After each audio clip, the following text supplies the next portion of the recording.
제60장.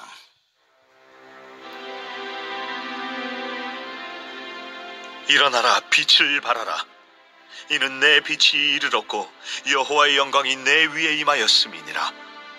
보라, 어둠이 땅을 덮을 것이며 캄캄함이 만민을 가리려니와 오직 여호와께서 내 위에 임하실 것이며 그의 영광이 내 위에 나타나리니 나라들은 내 빛으로 왕들은 비치는 내 광명으로 나아오리라. 내 눈을 들어 사방을 보라. 무리가 다 모여 내게로 오느니라. 내 아들들은 먼 곳에서 오겠고 내 딸들은 안기어 올 것이라. 그때에 내가 보고 기쁜 빛을 내며 내 마음이 놀라고 또 화창하리니 이는 바다의 부가 내게로 돌아오며 이방 나라들의 재물이 내게로 옴이라. 허다한 낙타 미디안과 에바의 어린 낙타가 내 가운데에 가득할 것이며 스바 사람들은 다 금과 유향을 가지고 와서 여호와의 찬송을 전파할 것이며 게달의 양무리는 다 내게로 모일 것이요 느바요스의 순양은 내게 공급되고 내 제단에 올라 기꺼이 받음이 되리니 내가 내 영광의 집을 영화롭게 하리라. 저 구름같이 비둘기들이 그 보금자리로 날아가는 것 같이 날아오는 자들이 누구냐?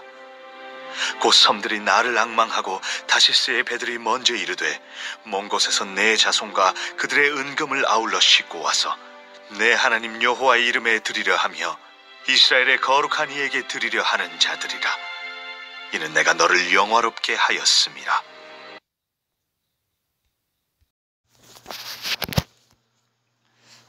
앞선 이사야 59장에서는 죄악 가운데 있으면서 하나님은 우리를 버리셨구나 라는 착각을 하며 하나님을 원망했던 이 이스라엘이 회개하고 하나님의 은혜를 갈구하게 되었었습니다. 이렇게 하나님의 은혜를 구할 때 이제 역사가 일어납니다. 오늘 본문 이사야 60장에서는 하나님의 임재하시고 이로 인해서 이제 예루살렘이 이스라엘이 회복되는 그런 상징적인 표현들이 이제 묘사되고 있습니다. 암흑천지였던 이스라엘 위에 빛이 이제 비춰집니다. 1절 상반절에 보면 일어나라 빛을 발하라 이는 내 빛이 이르렀다 라고 하죠. 이스라엘에게 생긴 이 빛은 어디서 난 빛입니까? 그 빛은 여호와 하나님이십니다. 1절 후반부에 보시면 여호와의 영광이 내 위에 임하였음이니라. 맞습니다. 이스라엘은 자신 스스로 빛을 낼 수 없는 존재, 빛을 낼 수 없는 상태입니다. 이스라엘뿐 아니라 모든 인간은 자기 스스로 희망을 가질 수 없는 존재요. 2절에 보면 보라 어두움이 땅을 덮을 것이요 캄캄함이 만민을 가리려니와. 이스라엘이 스스로를 바벨론에서부터 구원해낼 수 없듯이 모든 인간은 스스로를 구원해낼 수 없는 그런 존재들입니다. 어두움이 온 땅을 덮었고 캄캄함이 만민이 뭡니까? 모든 사람을 가리켜 흑암천지라는 그런 말을 하고 있지 않습니까? 이것이 모든 인간의 현실입니다. 로마서 3장 23절에서는 이런 비참한 인간의 현실을 이렇게 말하고 있죠. 모든 사람이 죄를 범하였음에 하나님의 영광에 이르지 못하더니 모든 사람이 즉 만민이 캄캄한 데서 벗어날 수 없고 하나님의 영광이 이르지 못하기 때문에 하나님의 영광이 직접 빛으로 임하신 것입니다. 오늘 이사야서에서 이 땅에 임한 빛 하나님의 영광은 신약에서 성육신으로 이 땅에 찾아오신 예수 그리스도를 상징합니다. 어제 본문 이사야 59장 20절에서도 구속자가 시온에 임하며 야곱의 자손 가운데에서 죄가를 떠나는 자에게 임하리라 라는 구절이 나오는데 야곱의 자손 가운데서 구속자가 누구인가? 바로 신약의 성육신하신 예수님을 상징하죠.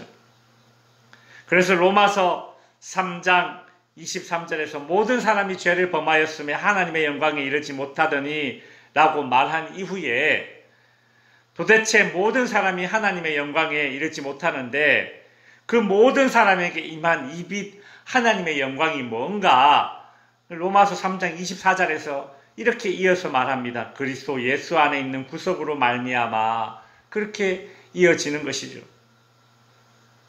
오늘 본문 이사야서 60장에서 말하는 이스라엘 위에 임한 하나님의 영광, 이 빛은 이스라엘만을 위한 빛, 이스라엘만을 위한 영광이 아니라 만민을 위한 빛이요 만민을 위한 영광입니다. 3절에서 나라들은 내 빛으로 왕들은 비치는 내 광명으로 나오리라. 나라들, 즉 이스라엘뿐만이 아닙니다. 이방 나라들 모두 다 빛으로 나오게 될 것입니다. 요한복음 1장 9절에 보면 참빛 곧 세상에 와서 각 사람에게 비추는 빛이 있었나니 라고 하였으니 나라들이 장차 빛으로 돌아오게 된다는 것은 장차 예수 그리스도의 복음으로 돌아오게 된다라는 뜻입니다. 그리고 오늘 본문은 최종적으로는 이 땅에 참빛으로 오신 예수님과 그의 복음으로 인해 이스라엘뿐 아니라 열방이 하나님께 돌아와 경배하게 될 것이라는 그런 예언의 말씀이 됩니다. 그런데 바벨론 포로기에 있는 이스라엘 백성들에게 이 말씀은 어떤 의미겠습니까? 1차적으로는 바벨론 포로에서 벗어나 고국, 즉 예루살렘으로 돌아가게 될 것이라는 희망의 메시지도 담겨져 있습니다. 4절에 보면 이것을 좀 더 선명하게 알 수 있죠. 네 눈을 들어 사방을 보라. 무리가 다 모여 내게로 오느니라. 네 아들들은 먼 곳에서 오겠고 내 딸들은 안기어 올 것이라. 포로로 끌려갔던 자녀가 되돌아오는 장면, 그 모습을 바라보는 부모들의 모습이 상상됩니다. 그때 감격을 5절에 보면 네 마음이 놀라고 또 화창하리니 라고 표현하고 있죠. 5절 후반부부터 7절까지는 하나님의 영광이 임하여 회복된 이 이스라엘에게 열방들이 각종 보물과 재물을 가지고 와서 하나님께 예배드리는 장면이 묘사되어 있습니다. 5절 이방 나라의 재물이 내게로 옴이라. 6절 낙타가 가득하게 되고 서바 사람들이 금과 유향을 가지고 와서 여호와의 찬송하게 되고 7절 양과 수장들이 어떻게 됩니까? 하나님의 제단에 제물로 바쳐지게 되는 그런 장면들이 나옵니다. 뿐만 아니라 더 멀리 있는 그 당시 세상의 끝이라고 여겨졌던 9절에 보면 곧 섬들이 하나님을 앙망하게 된다고 하죠.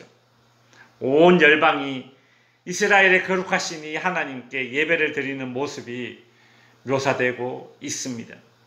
말씀을 마칩니다. 오늘 본문 이사야 60장은 회복의 영광을 노래하는 성경 구절인데요.